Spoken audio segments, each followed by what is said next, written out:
Paano nga ba magpatakbo ng isang bansa na binubuo ng libo-libong isla? Paano mo sisiguraduhin na ang bawat isa ay konektado, na ang ekonomiya ay gumagalaw? Yan mismo ang pag-uusapan natin ngayon, ang diskarte ng Pilipinas para palakasin ang napaka-importante nilang shipping industry. Ito talaga yung tanong sa puso ng lahat. With over 7,000 islands, paano? Well, ang sagot, simple lang, pero napakalaki ng epekto. Sa pamamagitan ng dagat.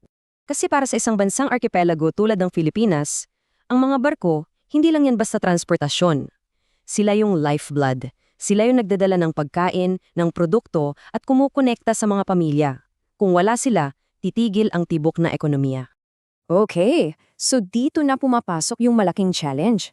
Paano kung yung mga barko mo, luma na? Hindi sapat sa dami ng kailangan? O mas malala, delikado? Diyan napapasok yung pangangailangan para sa isang matibay na national strategy. At merong ngang plano ang gobyerno. Dito ipinakilala ang Domestic Shipping Development Act of 24. Ito yung naging framework, yung master plan para ayusin at palakasin ang buong industriya. Alam nyo, para mas madali nating maintindihan to, isipin nyo yung approach nila na parang yung classic na carrot and stick. May pabuya para hikayating kang gumalaw, pero may pamalo rin para siguraduhing susunod ka sa linya. Sige, unahin muna natin yung masarap na parte, yung carrot o yung pabuya. Paano nga ba ginawa ng gobyerno na maging kaakit-akit para sa mga private companies na mag-invest at mag-upgrade ng mga barko nila? Well, binigyan sila ng mga financial perks. Halimbawa, yung VAT exemption. Malaking bawas yan sa presyo ng bagong barko.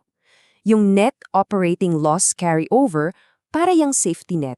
Kung malugi ka this year, pwede mong ibawas sa tax mo next year. At yung accelerated depreciation, pinapabilis nito na mabawi mo yung puhunan mo.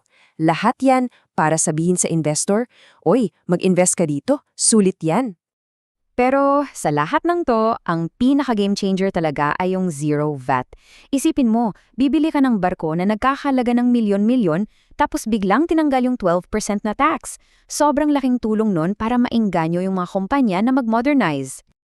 At hindi to basta-basta lang ha, malinaw na nakasulat yan sa mismong batas. Ang goal talaga ay akitin ang private capital. So sinadya talaga ang mga insentibong to bilang parte ng mas malaking plano. Okay, ang ganda ng mga pabuyano, pero dito na tayo sa kabilang panig ng usapan. Dahil kasama ng suporta ng gobyerno, syempre may kaakibat na malaking responsibilidad. Puntahan naman natin ngayon yung stick, yung pamalo.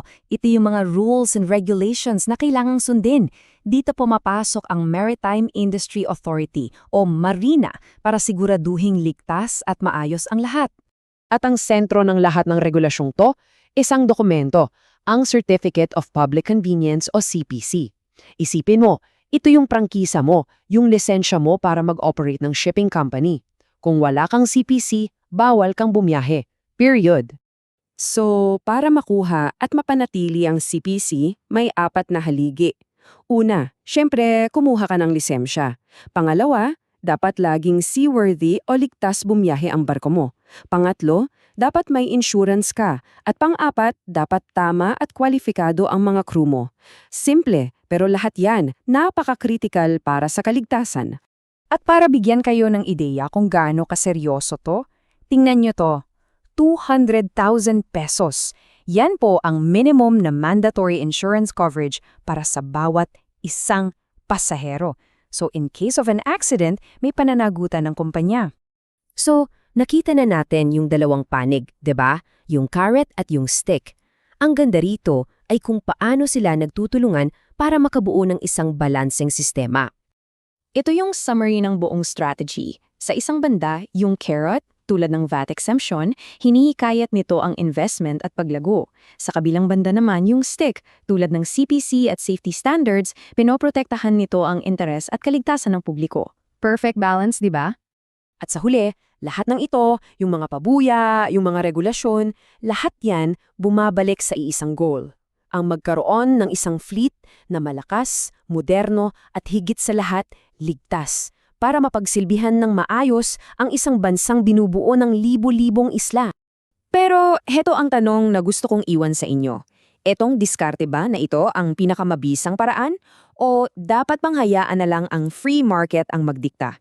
Yan ay isang classic na debate, government intervention versus the open market. Isang tanong na patuloy na pinag-iisipan hindi lang dito sa Pilipinas, kundi sa buong mundo. Ano sa tingin ninyo?